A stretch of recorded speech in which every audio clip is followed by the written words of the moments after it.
With today's extraordinary news cycle. Now is the perfect time for ABC News Live.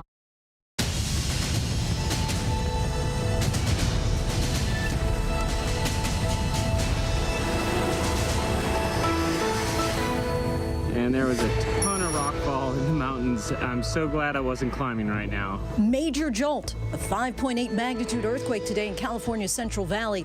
Oh my goodness. The quake felt as far as Los Angeles. This after a smaller earthquake in the region just yesterday. Role reversal. Tonight, states that have flattened the curve now imposing a 14-day quarantine for travelers coming from the new hotspots, as officials worry that disregard for masks and social distancing are contributing to the surge in cases. Florida reaches a new record in cases, and Texas now in crisis. A husband and wife married 53 years, dying just an hour apart. The latest from the hard-hit areas.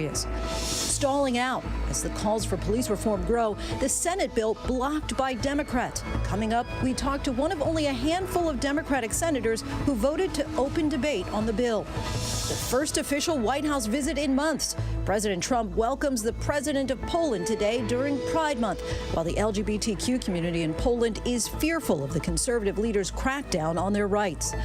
School board showdown. A debate over a Confederate named school in Baton Rouge erupts, and this video goes viral. So I had intended to get up here and talk about how racist Robert E. Lee was, but I'm going to talk about you, Connie. Sitting over there shopping while we talking about Robert E. Lee. What that activist is telling us today. Good evening, everyone. I'm Lindsay Davis. Thanks so much for streaming with us. Of course, summer has officially started on the calendar, but today the governor of California is giving us all a reminder that COVID-19 did not get a summer vacation. Hospitalization records were set in his state today, as well as 6 others. The summer night would normally mean a baseball game at Dodger Stadium, but tonight it is now a testing center, with LA County now leading the nation in coronavirus cases. In Texas, the governor there is warning of new restrictions and the massive outbreak that may be coming as thousands there waited to be tested today. And here in a slowly reopening New York, the governor and 2 others from neighboring states are now requiring travelers from states like Texas to quarantine when they arrive. Our Tom Yamas is in Texas tonight and leads us off. Tonight, with new coronavirus infections surging to their highest level in months, the governors of New York, New Jersey, and Connecticut now taking drastic action to prevent more outbreaks. People coming in from states that have a high infection rate must quarantine for 14 days. Much like Florida did at the peak of the pandemic, New York's governor says police will stop cars with out-of-state license plates. Visitors from 9 of the nation's biggest hotspots could face up to $10,000 fines if they break the rules. For the first time since April, the U.S. reporting nearly 35,000 new cases. And while the country is doing more testing, hospitalizations are also on the rise in 21 states. An alarming trend. Florida shattering another daily record today, soaring above 5,000 for the first time. Parts of the Sunshine State were slow to shut down and quick to reopen. Nearly 16% of everyone tested on Tuesday had the virus. A 17-year-old high school student, one of the latest victims, killed by COVID-19. In Texas, health officials reporting a record number of new cases, more than 5,500. The virus taking a terrible toll on the Tarpley family from Fort Worth. Mom and dad, married 53 years, dying next to each other in the hospital, just an hour apart. My mom said, okay, see you tomorrow. And then just died laughing.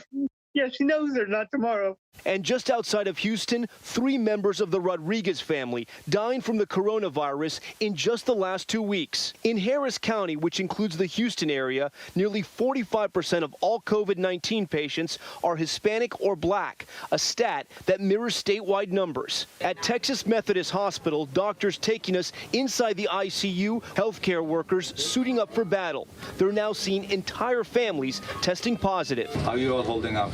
It's still a little stressful, but we're getting through. The toll on the frontline workers mirrors what we heard and saw in New York 3 months ago. Nursing director Teal Riley telling us what it's like inside her ICU. When they don't survive, you know, knowing that we did everything we possibly could to restore their okay, you're going to make me cry now. No, I have a hard time talking about it. This is the hardest part about the whole thing. I'm sorry. It's okay. The hospital now forced to expand their ICU bed capacity. All the ICUs of mine are stressed out. Dr. Faisal Massoud is the head of critical care at this hospital. He says this second surge is different. This time, the patients are much younger, and he thinks he knows why. So you're seeing younger patients, and you believe it's because they weren't following social distancing guidelines? Absolutely. And you go out, and all the things which I've seen, the masks they're not putting on, they're not social distancing, and they're congregating in close environment. And Tom Yamas joins us now live from Texas. And Tom, you've been talking to medical workers there in Houston, and they say that this is a different type of surge and they've previously seen different types of patients coming in. That's right, Lindsay. They are describing a different type of surge. They're telling us the patients, for the most part, are much younger. And at least one doctor I spoke to believes this is happening because a lot of these younger people did not follow the social distancing guidelines. They went out, they partied, they went to bars, they had a good time, they didn't wear their masks, and they think that's why the numbers are up. But we're also learning, though, that it's still very hard on the front lines for the workers. You heard that nurse there in our piece. It is a cruel disease. Not only does it kill you, it forces you to die alone. And the nurses and the doctors are still seeing that up close. The good news, any good news at all, they're saying more and more patients don't need the ICU. They need regular hospital beds, and they can be discharged earlier. They say they're equipped here, at least in Houston, to take on these patients. But we've heard from the CDC there's some grim predictions going forward. 130,000 to 150,000 Americans dead from the coronavirus by July 18th. Wow, Lindsay? and those deaths in solitude, just so heartbreaking. Tom, in Texas for us tonight. Thanks so much. Florida continues to be one of the states hit hardest by the surge in COVID-19 cases. The state reported more than 5,500 new cases today. That's a record high. Victor Oquendo joins us now live in Florida with more. Victor, Florida's governor is blaming young people for this spike. What's he basing that on? Lindsay, that is what the data shows, and that is what hospitals across the state have been telling us as well. But the governor has changed his tone, now conceding that there is community spread happening. And just today, he says he now believes that it is transmitting quicker than it was before. What is really concerning right now is the percentage of people testing positive. Today's numbers reflect nearly 16% testing positive. Last week, it was near 5. The numbers are just going in the wrong direction, Lindsay. Yeah, and there still is no statewide mandate to wear masks. Will that change, and is the state planning any other action to stop the spread?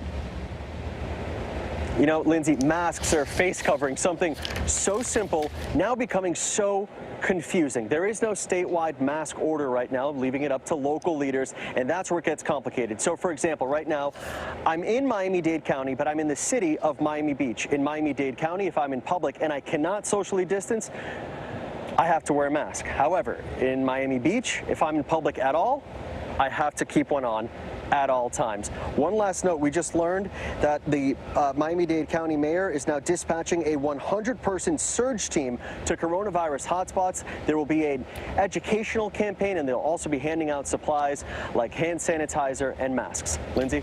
So on one side of the street, you have to wear a mask. On the other, you don't. Kind of confusing stuff there. Okay, Victor Oquendo, thanks so much for your reporting. And now to Washington, where the Justice Department is under the microscope over its treatment of 2 of President Trump's associates. An appeals court today sided with Attorney General Bill Barr, ordering the case against former National Security Advisor Michael Flynn be dismissed despite his prior guilty pleas. While on Capitol Hill, a Justice Department attorney testified that he resigned from the case involving Roger Stone after heavy pressure from top justice officials to go easy on his sentencing. ABC News Chief Justice correspondent Pierre Thomas has the latest. A victory today for the Justice Department. An appellate court ordering a judge to dismiss the criminal case against former National Security Advisor Michael Flynn. President Trump today voicing his approval. I'm very happy about General Flynn. He was treated horribly. He was treated very, very horribly by a group of very bad people. The court ruling a federal judge overstepped his authority, that the executive branch, not courts, decides which cases to bring or drop.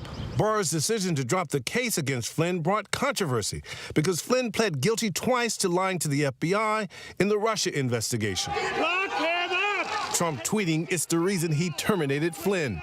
I had to fire General Flynn because he lied to the vice president and the FBI. He has pled guilty to those lies. Barr has been under fire, accused of helping the president's allies. Just last week, firing Jeffrey Berman, U.S. Attorney for the Southern District of New York, who had been investigating Rudy Giuliani, the president's personal attorney. The effort to remove Mr. Berman is part of a clear and dangerous pattern of conduct. Today, career prosecutors accuse the Justice Department's leadership of playing political games. Roger Stone was treated differently because of politics. Prosecutor Aaron Zielinski resigned from the case along with 3 other prosecutors. Today, testifying by video conference at Barr's decision to reduce the sentencing recommendation for Roger Stone, who was convicted of witness tampering and lying to Congress, was essentially abuse of power. We do not prosecute people based on politics, and we don't cut them a break based on politics either. But that wasn't what happened here. Zielinski said his supervisor suggested that the odds were stacked in favor of Stone, a longtime friend of the president. And Zielinski said he feared he could be fired. And I was told that the acting U.S. attorney was giving Stone a break because he was afraid of the president of the United States. Barr told me that the president was not involved. Did you talk to the president at all about your decision regarding the recommendations? Never.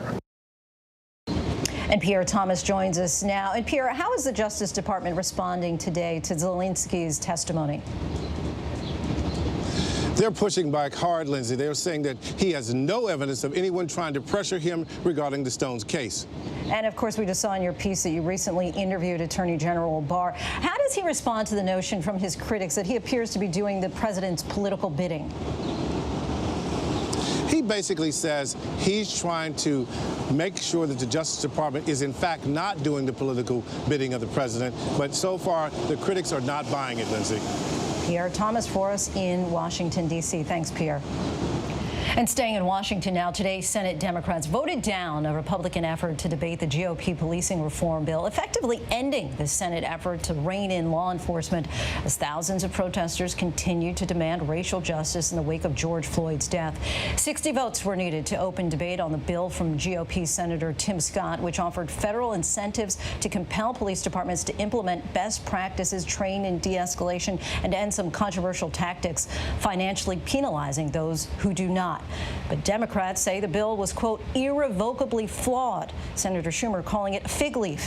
Here was Senator Tim Scott after the failed vote. Today, I lost a vote on a piece of legislation that would have led to systemic change in the relationship between the communities of color and the law enforcement community. We would have broken this concept in this nation that somehow, some way, you have to either be for law enforcement or for communities of color. That is a false binary choice. Only 3 Democrats voted to open debate. Senator Doug Jones of Alabama was one of them, and he joins us now. Senator Jones, thank you so much for joining us. My pleasure, Lindsay. Thank you. So why did you decide to break ranks with the majority of Democrats? And were they wrong not to have that debate and offer amendments to the GOP proposal? Well, I'm not going to say that they were wrong, Lindsay, but this is consistent with what I say and the way I've conducted myself in the Senate since I got here 2.5 years ago. I just believe that we need to vote. We need to have a debate on all the bills that are out there. I think this is an important moment in history.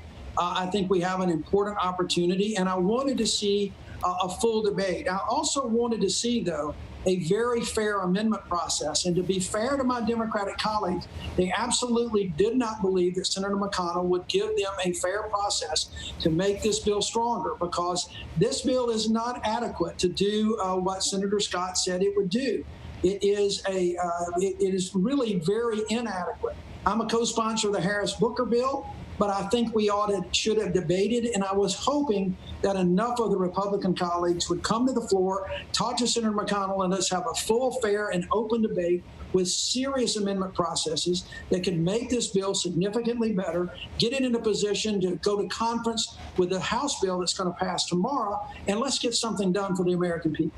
Your Democratic colleagues like Kamala Harris and Cory Booker say that this bill lacked teeth and was beyond amendment, arguing that it didn't include an outright ban on chokeholds or carotid holds or the use of no-knock warrants, and that it didn't create a national police misconduct database. Was there really any chance of getting those measures in through floor amendments? I think it would have been difficult, but I think from my perspective, and again, I don't fault my colleagues for voting the other way, because there's a history with Senator McConnell of not having full, fair debate and full, fair amendments on this. So I can't fault anybody for that. I just look at it a little bit different way, and I wanted to give us the opportunity to do that. And we didn't have to vote for the bill. It would have still required 60 votes. And if this bill had not been strengthened to the point that I think it should have been, which would be much closer to the Harris-Booker bill, then it wouldn't have gotten the 60 votes, and it would have failed at that point. But I think not to debate it, from my perspective, was just the wrong move to make. It's my view that I can go back home and tell people I want to vote for a bill, I want to debate a bill, but at the end of the day, if it's not a bill that I can support, it's easy to justify not voting for it. Senator Majority Leader Mitch McConnell said, quote, we're ready to make a law, not just make a point. But if that was the case, should Republicans have worked with Democrats on a bipartisan bill before bringing this to the floor? Were Republicans operating in good faith here, especially if they wanted a bill that could pass in the House or as well? Or are both sides just playing politics here?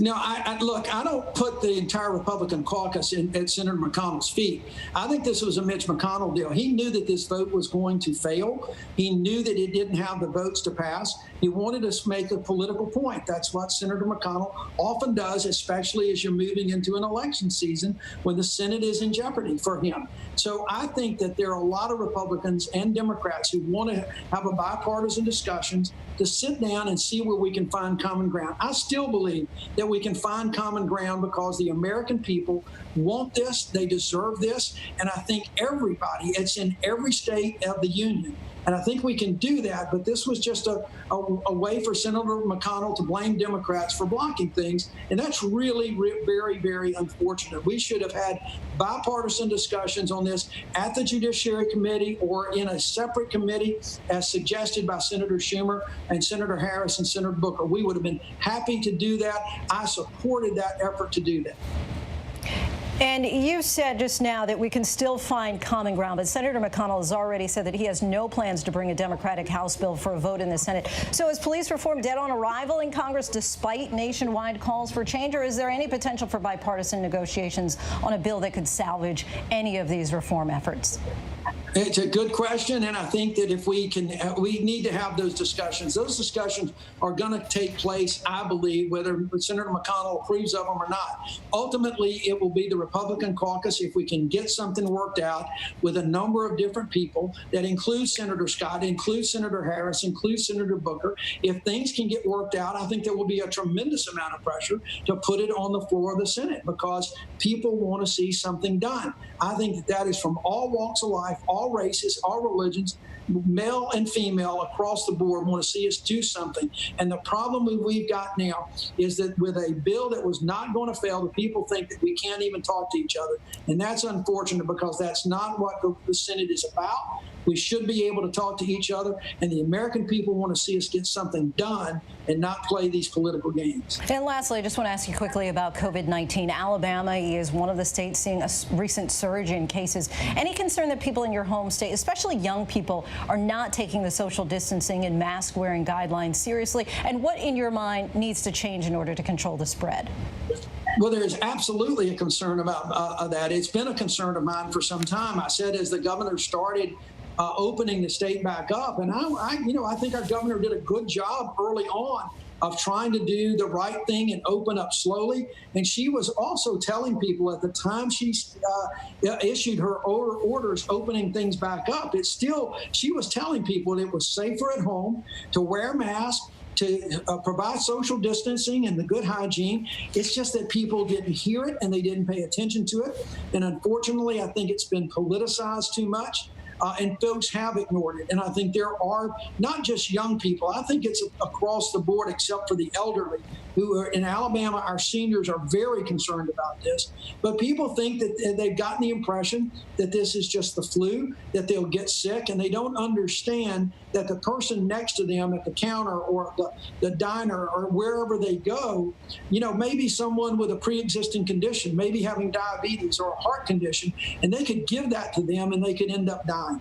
I think it's more personal responsibility. If we could get more people in Alabama and across the South and across the country exercising the personal responsibility of wearing masks and providing the social distancing, not making that such a dang political statement, then we can keep this under control. We're still going to see the virus. It is still out there. It's still deadly. And until we get a vaccine, it's up to everyone to protect each other. Senator Doug Jones, thank you so much for your time. We appreciate it. Today at the White House, President Trump met with the president of Poland, the first foreign leader to visit the White House in months since the pandemic hit. President Duda faces his own re-election in just 4 days and likely welcome being seen side by side with President Trump in the Rose Garden.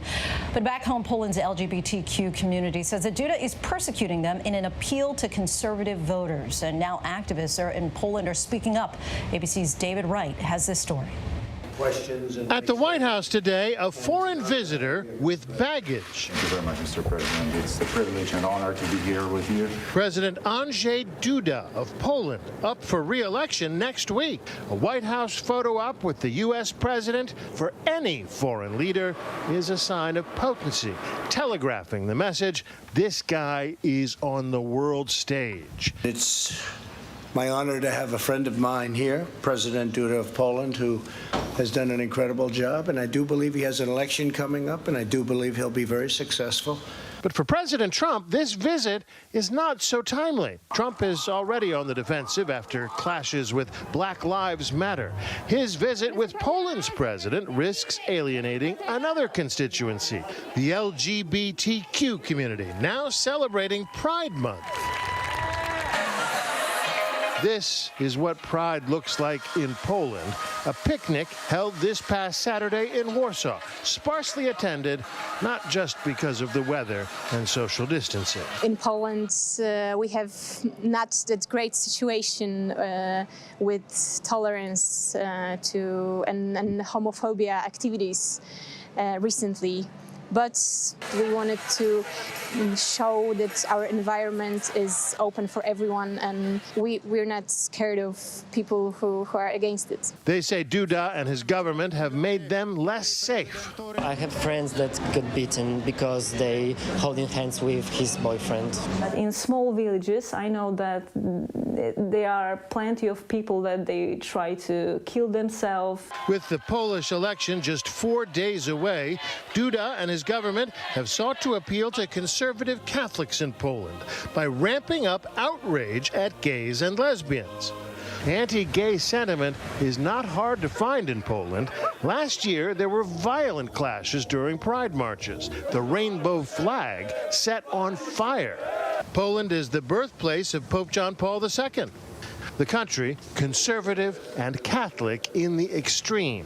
The Archbishop of Krakow recently spoke about the rainbow plague. Duda has sought to capitalize on that. Parents have the right to protect their child from the influence of ideologies that are contrary to their own beliefs and views, he said. Duda has gone so far as to call homosexuality an evil ideology. Poland is part of the European Union, but under Duda's leadership, more than 80 Polish cities and towns have declared themselves to be LGBT-free zones. Because of these LGBT-free zones, plenty of kids, they need to hide. They can't say who they are. We don't have any proper education about being LGBT person, about sex education. We have lessons of Catholics lesson, religion, and I believe that we should have a proper education about human rights. Anna Sosniers, an online fitness instructor, says her own village was one of those LGBT-free zones. She left because she didn't feel safe there. Our president, he tried to dehumanize us like Nazis they do with the Jewish people, that people, they don't, because they dehumanize us, that they are not treated us as another human being, that they are treating us like evil people. Miko Chervinsky works for Amnesty International. Definitely, we don't have equal rights. We don't have hate protection. There is no hate crime and hate speech laws. We don't have marriage equality in Poland. When you want to recognize your gender, there is no gender recognition. Activists are hoping to change that, especially in Warsaw, staying visible despite efforts to intimidate them. What do we want? Justice! When do we want? Now! Here in the U.S., LGBTQ rights are more secure than ever, not so much because of the Trump administration, but because of the U.S. Supreme Court. The same court that recognized same-sex marriage ruled last week that employment discrimination based on sexual orientation and gender is unconstitutional. You have the highest court in our nation saying you cannot discriminate on people based on their gender identity or their sexual orientation. Now you're giving that safety and that hope for folks to be like, okay, like I really can dream big. But with President Duda at his side, President Trump raised none of the concerns about Poland's treatment of the LGBTQ community, instead offering this embrace. Our bond has been forged in battle, sealed in blood, and strengthened by our shared cultural values. David Wright, ABC News, New York. Our thanks to David Wright. And when we come back, the fight over Confederate symbols in Louisiana has gone viral. You may have seen this school board member tears into a colleague during a debate over Robert E. Lee. He says that she was shopping online instead of paying attention. He'll join us with more. Plus, new charges in the killing of Ahmaud Arbery. A look at where this case goes from here. And our conversation with Ludacris about Black Lives Matter and how he's using music to teach kids about COVID-19. Stay with us.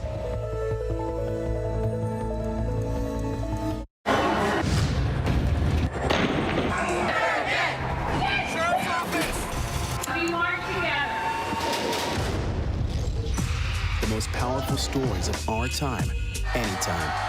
Nightline. Your mom said, comb your hair.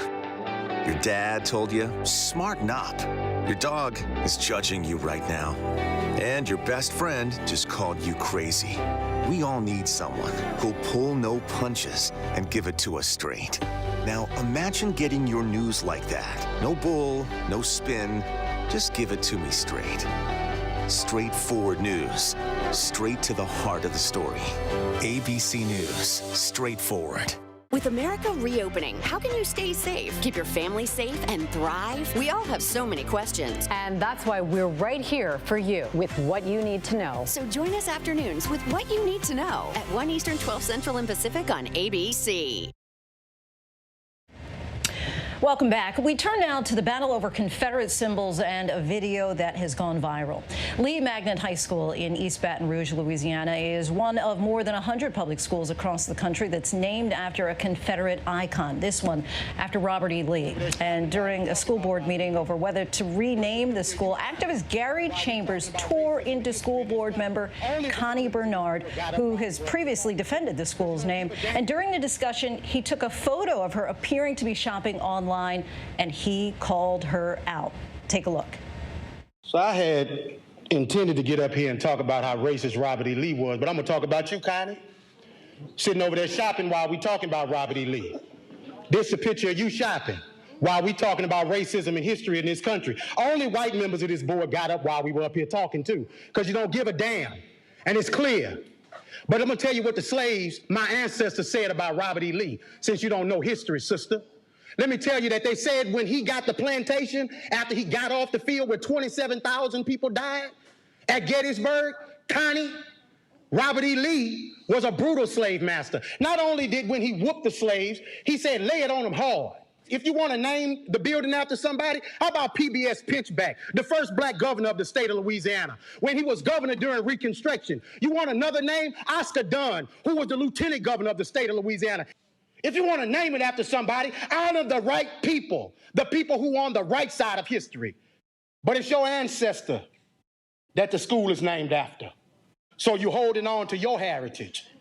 But we built this joint for free. And we're done begging you to do what's right. We built this joint for free. As my grandmother used to say, you got her good and told. Reverend Gary Chambers, thank you so much for joining us. Thank you for having me, Lindsay. I appreciate it. So you all won the vote that night to change the name, and you suggested beforehand, as we just heard, that it ought to be named after someone on the right side of history. Has it been decided what the school name will be changed to? No, it has not. They are going to convene a renaming committee, and that renaming committee will be announced in the next few days. They are already accepting emails from what I've been told. There have already been thousands of entries sent in for the new name of Lee High School as a result of all of this attention that's coming from around the country. So we thank you guys for continuing that conversation. Of course, it was Shakespeare who once posed the question, what's in a name? For those who don't understand it, explain why you were so passionate about the name change. And in a community that is 81% black, has this issue been raised before? So 4 years ago, we attempted to change the name of Lee High School. And at the time, Connie Bernard supported keeping the name Lee High School.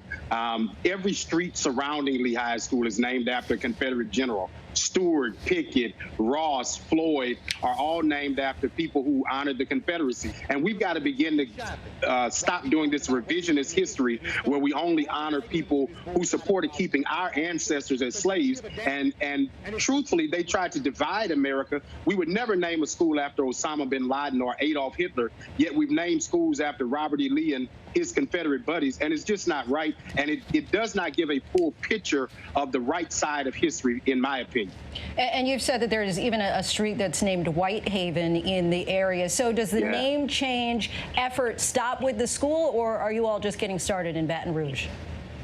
We are just getting turned up. Mayor Broom here in Baton Rouge has convened what she's calling a commission on race and inclusion that's going to examine street names. That's just one neighborhood that's named after Confederate generals. We've got dozens of them. We should be talking about Frederick Douglass and Ida B. Wells and all of these people who did tremendous work to advance this nation for progress and equity. Black people have always been the moral compass of America, and I think this generation is saying we're standing up and we want our story told as well. Connie Bernard, who walked out of the meeting while you were talking, has since apologized and told ABC affiliate station WBRZ in Baton Rouge, quote, my comments last week about the naming of Lee High School were insensitive. It has caused pain for others and have led people to believe that I am an enemy of people of color, and I am deeply sorry. She also said, quote, I condemn racial injustice in any form. I promise to be part of the solution and to listen to the concerns of all members of our community. I stand with you in love and respect. She has also said that she was not online shopping, but it was a pop-up that failed to close. There have been calls for her to resign. Apparently, there was a prior situation where she allegedly even choked someone. As a man of the cloth, do you forgive Connie? And also, is it possible to move forward with her on the board? So forgiveness is one thing, but accountability is another. Connie Bernard must resign from the East Baton Rouge Parish School System board. The emails are coming in. The phone calls are coming in. There's a recall petition that has been started. And until Connie Bernard is off that board, we cannot have true justice and equity within our school system. And I believe more than that, she's an example of the relationship between Black America and white America many times. She's now lying and saying that she wasn't online shopping when we know that that's not, she was. And so what you see is Black folks coming passionately speaking about our issues and conservatives ignoring those issues. And she's a stain on the Republican Party. She's a stain on conservatives right now. And so we're not letting off the gas until she's gone. Let me ask you this. In your mind, is it ever okay for someone to defend Confederate names or symbols? Never. When you think about what they stood for, our ancestors as Black people were always magical. We talk about Black boy joy and Black girl magic. We have always been magical, but America stifled that magic. They snuffed out the light of Oscar Dunn and PBS Pinchback because what they saw was these people were able to come together in unison and synergy and get elected and build power. We've got to not accept the wrong side of history, and we've got to tell our story. And so I don't believe that we should honor people who betrayed this nation. We should honor people who made this nation better and tell their stories all over this country. Reverend Chambers, we thank you so much for what you're doing. We appreciate your time. Thank you. And we should also know that Connie Bernard is due in court next month for that alleged choking incident back in 2018. She has entered a plea of not guilty to 2 misdemeanor charges related to that case. And up next, not exactly the news that we wanted to hear. The state of the global economy could be even worse than most experts originally thought. We'll break it down by the numbers. But first, our tweet of the day. NASA will name its new headquarters after Mary Jackson, its first African-American female engineer, also featured in the movie Hidden Figures.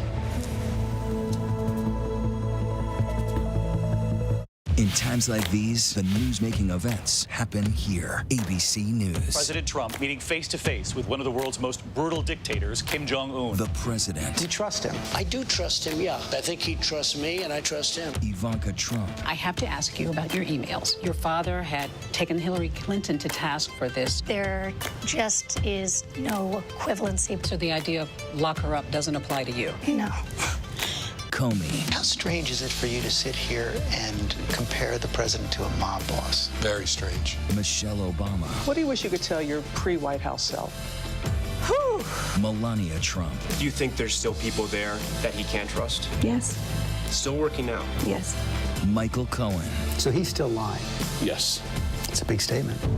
And now, in a year with so much on the line, we're right there. Good evening tonight from Washington, a very busy news night. America's #1 news source, ABC News, straightforward.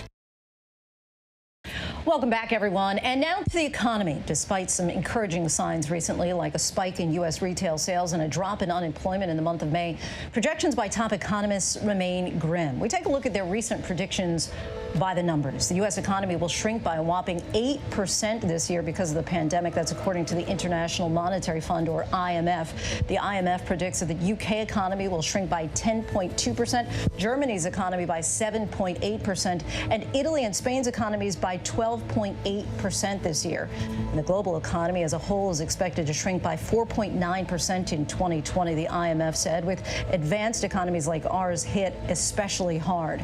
But the United States is expected to grow again by 4.5% in 2021, according to the IMF.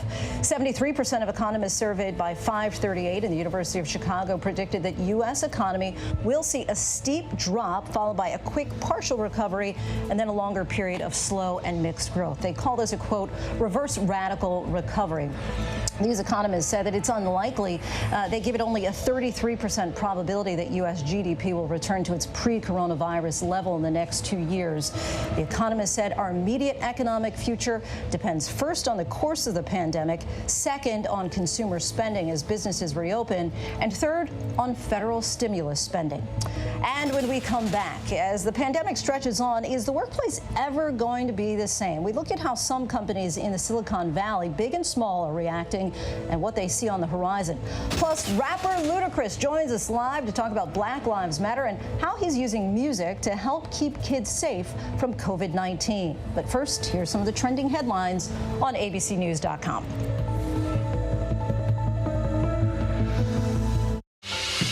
What you're seeing right now, this is part of the eye wall. This procession of migrants goes back 2 miles. There is going to be catastrophic damage. This fire has made a run. You can see those flames shooting up into the sky. We are on the jam-packed red carpet. To the right, guys.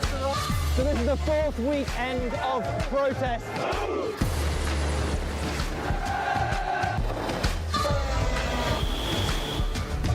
Watch ABC News on location for Facebook Watch.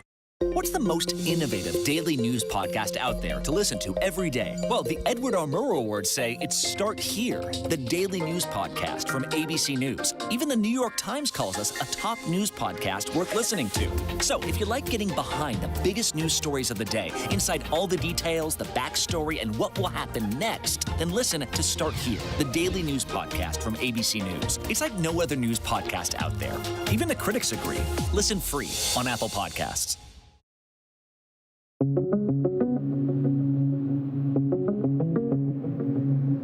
New York, New Jersey and Connecticut out with a strict new plan today to keep COVID cases down. People coming in from states that have a high infection rate must quarantine for 14 days. The rule impacts at least 9 states, including Texas, Arizona, and Florida, which are seeing steady increases in cases. It's only for the simple reason that we worked very hard to get the viral transmission rate down. New COVID-19 cases in the U.S. have surged back to peak levels from 2 months ago. Dr. Anthony Fauci warning of high community spread. The next couple of weeks are going to be critical in our ability to address those surgings. Health experts say younger people are making up a majority of cases.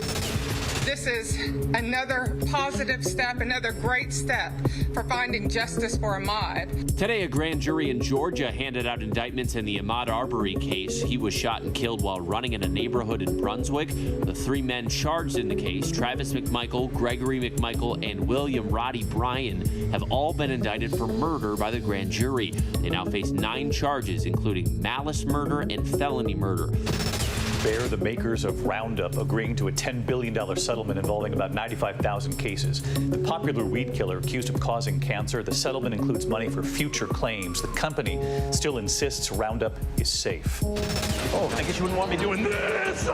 It's the end of an era for one staple of pop culture we've come to love. Oh!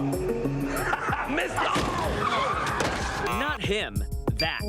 The Segway officially coming to an end this summer. It was clever. The Segway, introduced in 2001. Making its big debut on GMA back in 2001. I think it's time. I'm tempted to say that's it. Balancing itself on 2 side-by-side wheels, you standing in the middle. Get ready to change the way you think about travel. But the personal transportation revolution it promised never arrived. The original $5,000 price tag was a major hurdle. And then there were the accidents. Some cities banning them because users could easily lose control if they weren't balanced properly. Now Segway hitting the brakes. The company's namesake vehicle will be retired on July 15th. Segway's president saying the Segway PT last year accounted for less than 1.5% of the company's revenue. The company will now focus on electric scooters. Seems a little safer. We turn now to our continued look at the great work-from-home experiment. ABC's Will Carr took a trip to Silicon Valley to see how tech companies, both big and small, are navigating this new normal. Let's get the test results back. For Laura Modi, every day is an adventure. Mary, please. I look majorly unprofessional right now. Just give me a minute. No, you're good. You're great. Modi has 3 kids, including a newborn. She's also the CEO of the startup Bobby, an infant formula company in the Bay Area that has 25 moms with 43 kids on the payroll. Yeah, we just gotta check our email. As the pandemic continues, Bobby has decided to let all of its employees work from home indefinitely. I think what we've realized during the pandemic is we questioned if working from home would work, and it does. And if anything, we're seeing a new level of productivity. And it may not be during the same 9 to 5 hours, but the work is getting done. Of course, that can come with the occasional accident. I just finished breastfeeding on a call last week, and 3 minutes afterwards, he puked on me. But for employees like Christina, saving on the commute is priceless. The ability to spend time with my son right here is just phenomenal. I mean, you know, it's a 2-hour commute one way, so that's 4 hours. This is COVID-19 cases continue to spike in California. For the second straight day, on Tuesday, California broke its daily record for new cases, leaving many wondering when they'll feel safe to return to work. And now companies across the country, including Facebook, are discussing the benefits of letting people stay home. Mark Zuckerberg has said that within 10 years, as many as half of the company's employees will work from home. The reasons why I think that this could be very positive are, one, is it gives us access to a lot of new pools of talent out there. Certainly being able to recruit more broadly, especially across the U.S. and Canada to start, is going to open up a lot of new talent that previously wouldn't have considered moving to a big city. The mobile payment company Square has decided to give employees the choice to work from home moving forward.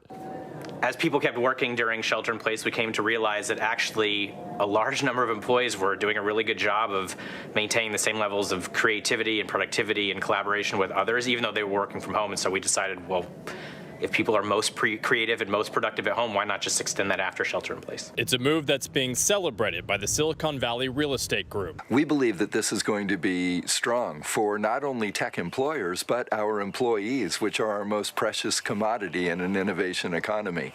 Why? Because it's going to take a lot of stress out of daily commutes on congested Bay Area roadways. It's going to improve air quality and lower greenhouse gas emissions. The ability to move from expensive states to other tax-friendly states, all while keeping the same job, is a real incentive for San Francisco resident Rachel Gabato. She works for Ripe.io, a technology company digitizing the food supply chain.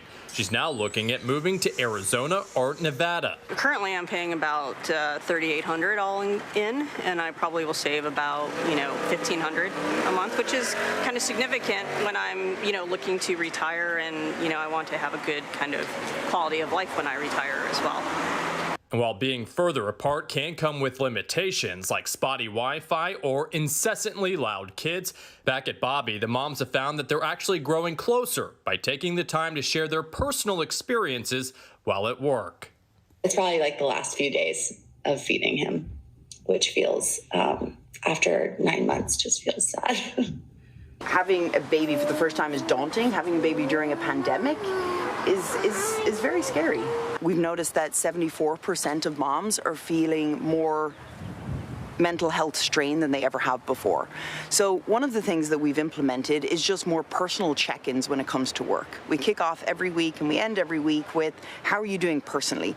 Understanding how they're doing and making sure that we can manage that as they bring themselves to work has really played into their productivity and coming happier to work. Working from home or from your patio like I'm doing can allow companies to save on overhead, which means they could hire more people or pump more money back into the company. But of course, T-shirts and pajamas isn't for everybody, so that's why some companies tell us, Lindsay, that they're giving their employees the option. Lindsay. A lot of people will be weighing those options. Will Carr, thanks so much. And during this turbulent time of protest, many celebrities are lending their star power to various causes in the hopes of making a lasting difference. And joining us now to talk about his new initiative, Kid Nation, is Grammy Award-winning rapper and actor Ludacris. Luda, thanks so much for joining us tonight. Hey, thanks for having me. How you doing? I am good. Now, you attended George Floyd's funeral just 2 weeks ago. Why was that so important for you to actually show up and be there in person?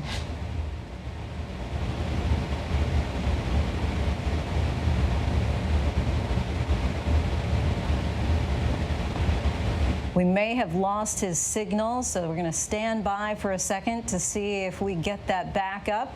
He's back. All right, Ludacris, you were talking about why it was so important for you to go to the funeral in person. I don't know if he's able to hear us. We're still having this is all the coronavirus camera that we have. So we're going to see if we might be able to get him back coming up in the show. Now, while many of us have been searching for content while under quarantine, streaming services like Twitch have spiked in popularity, but the massive gaming platform's dedicated user base is now facing a dilemma. As technology advances, some of the most popular content is in danger of disappearing for breaking the law. Our Romina Puga reports. Endless Imp? A feature on the streaming service Twitch is causing havoc for people who stream their content on the platform. Whenever you cast a spell, gain rage. Streamers and the company itself taking down fan-made clips from years ago, Twitch calling it a first for their platform. As creators spoke out on Twitter, reacting to takedown notices that targeted copyrighted music contained in those clips, the use of which is illegal without the correct license or valid fair use claims. The internet has undoubtedly changed and evolved since 1998. It was before YouTuber MySpace and just over a year after the invention of AOL Instant Messenger when President Bill Clinton signed the Digital Millennium Copyright Act, or DMCA, into law. A set of rules meant to govern and enforce copyrights online, in addition to protecting internet platforms like Twitch or YouTube. DMCA takedown notices are now a fact of life for streamers. Preston Shimmick has been streaming since 2010 under the name Admiral Baru, Twitch now flagging clips made in 2017 by a fan of his. was playing a video game, one of the characters, and I thought, hey, this music in the background would fit them perfectly. And that little 5 seconds is what got me. Twitch automatically mutes any copyrighted music and streams that are archived, but a feature added in 2016 allows viewers to make shareable clips of their live streams. And it's those clips that streamers are getting in trouble for now, for the most part. That content has never been removed or muted by Twitch or anyone else. For me, I have almost 150,000 followers. I get roughly like 1,500 concurrent viewers at a time on my streams. These streamers say that on Twitch, they don't have the tools available to manage all of the content being created. These are tools that they should have had and they knew about, before, but just weren't implemented in time. And manually tracking down every offending clip would be a monumental task. I met you once or twice. No? Twice. I forgot your name. If you're a smaller streamer, you might get 10 clips a stream. If you're a very big streamer, you're getting tens of thousands of clips a stream. Top Twitch streamers today have more than 8 million subscribers, and those watching at a single time could fill up a baseball stadium. And a streamer's archived videos may include different kinds of content. It's a complex setup. The streamer uses a webcam to broadcast what's going on their gaming console or on their computer screen. Then there's a notorious chat room on the side.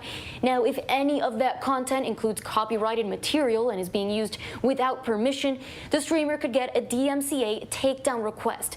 It could be an independent artist sending one, but mostly it's record labels sending those mass notices.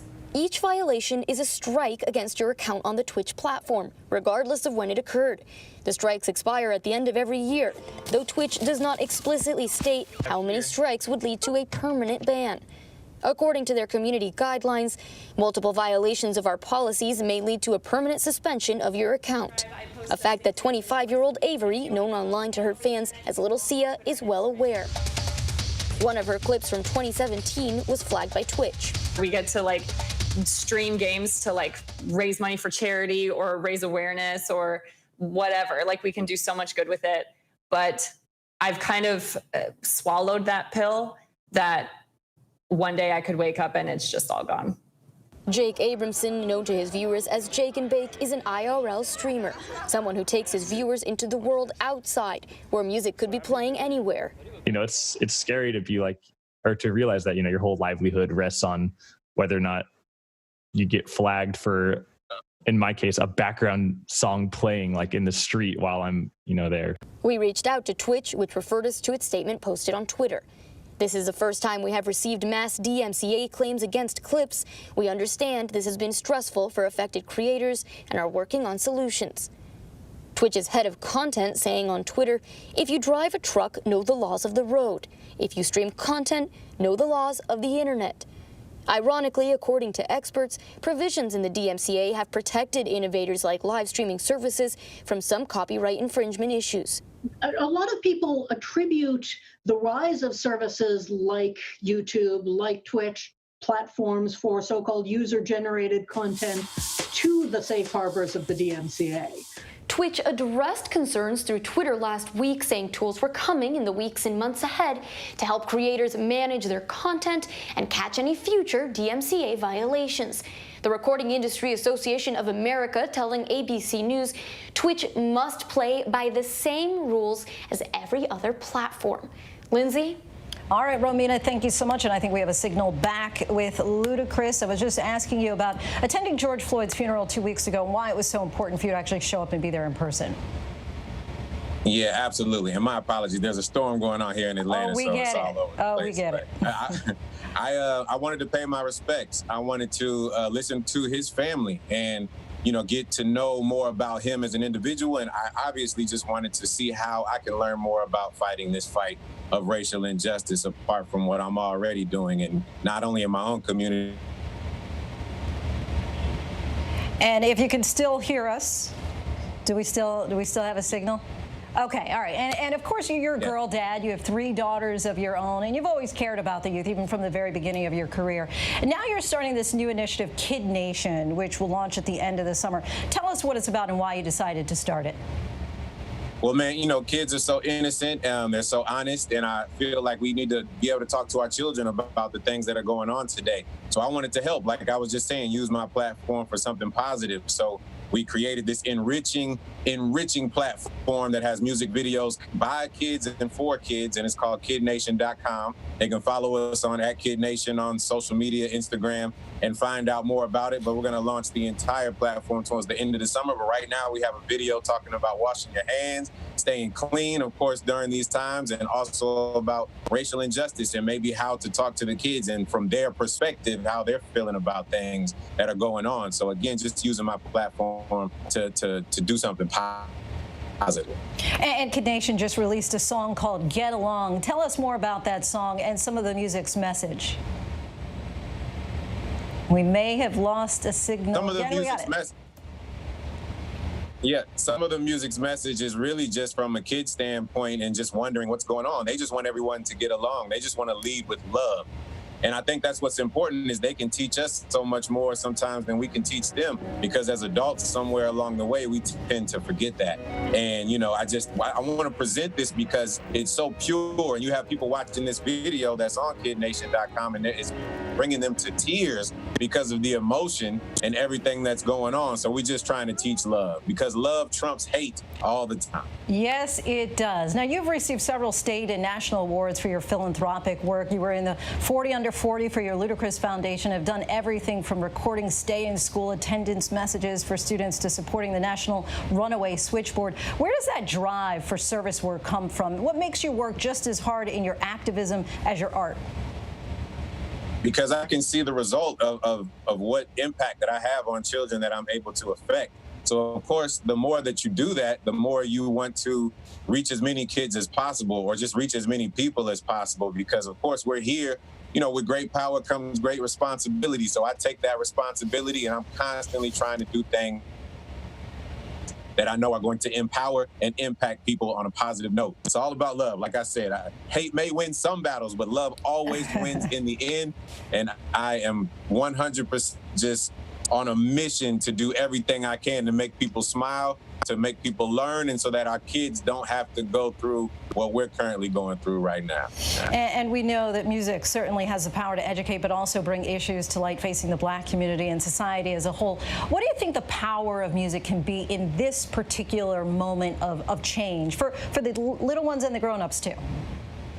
Extremely powerful. We all know how influential music is, not only to us, but especially for children. And a lot of times they don't have so many positive things to sing along to. They have a lot of adult music, which is another reason I wanted to start KidNation.com, because it's giving them choices that they, you know, it sounds just as good as all the current day music with the current day production, but it's giving them an option. Now we have music that kids love that adults also want to listen to, not just music that adults love that kids want to listen to that's adult content. So I'm here to try to change the world. That's what we're here for. Changing it one song at a time, not just the race-related stuff, but coronavirus. Ludacris, thank you so much for all that you're doing. Really appreciate your time joining us tonight. Thank you for using this platform to talk about something positive and love during this time. And coming up next, Bear versus Cowboy. Sort of. We'll explain next.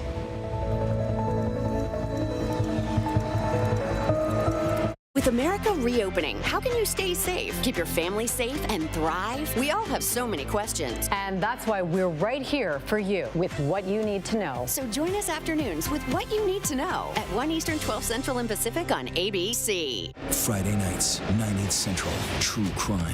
Cinematic. Real-life drama. Stunning. The unthinkable. Follow the clues. The Hunt. True crime. 2020. Friday nights, 9, 8 Central on ABC. The world may feel out of your control, but your happiness doesn't have to be. Learn the secrets to happiness. Listen to the 10% Happier podcast, free on Apple Podcasts. ABC News honored winner of 4 Edward R. Murrow Awards, including the most prestigious honor, Overall Excellence in Television. ABC News, America's #1 news choice. ABC News, America's #1 news source. Straightforward news, straight to the heart of the story. ABC News, straightforward. Now, with so much on the line, ABC News, America's #1 news, is right there for you live on Hulu with stories of strength, stories of hope. Because now, when it matters most, Hulu has live news. Hulu has live news. Hulu has live news, and that news is ABC News. ABC News Live on Hulu. ABC News Live on Hulu. Watch the news you need. Thanks so much for streaming with us. Streaming to all Hulu subscribers right now. The world's largest marathon was canceled today due to COVID-19. The New York City Marathon, originally scheduled for November 1st, was called off because of, you guessed it, health and safety concerns related to the pandemic. This was supposed to be the 50th running of the race, which had more than 53,000 finishers last year. Instead, that milestone will now be celebrated in 2021. And now we leave you with some sports, if you will. Football is still months away, but the Bears are already taking on the Cowboys. Dallas Cowboys safety Clinton Dix had some unexpected visitors stop by his house. You can see him rolling up on his scooter when he spots two bears in his driveway. He does what any of us would do. He jumps off and runs away as fast as he can. From his post on Instagram, it seems like he made it away unscathed. Hopefully, the Bears did too. And that is our show for this hour. Be sure to stay tuned to ABC News Live for more context and analysis of the day's top stories. I'm Lindsay Davis. Thanks so much for streaming with us, and good night.